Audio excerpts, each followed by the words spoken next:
A trade deal between the UK and EU following the end of the Brexit transition period has long been a sore spot for both sides, and new developments suggest an agreement will not be reached.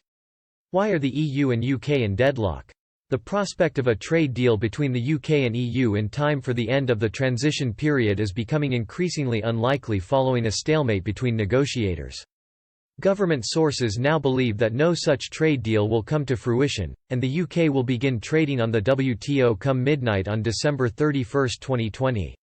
Negotiators have been in talks in London this week, but the animosity that has characterised much of the negotiating period is still ample, and the government now working on the assumption that it is highly unlikely the UK will be able to reach an agreement. The prospect of no deal is becoming increasingly more likely, and businesses have already been warned to prepare for such a scenario following the end of the transition period.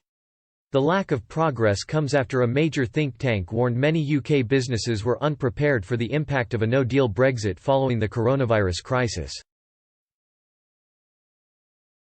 The Institute for Government (IFG) said last week that 3 out of 5 UK firms had not even begun to prepare for the end of the transition period amid the ongoing uncertainty.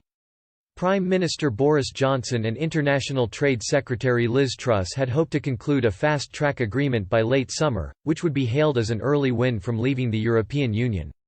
For the last 40 years, the UK has not had any bilateral trade deals because all trade policy for EU member states is conducted through Brussels.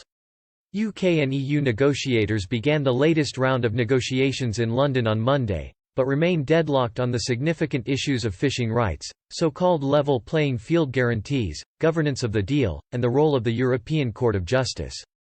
The current round of talks, as usual between Michel Barnier and David Frost, is due to finish on Thursday.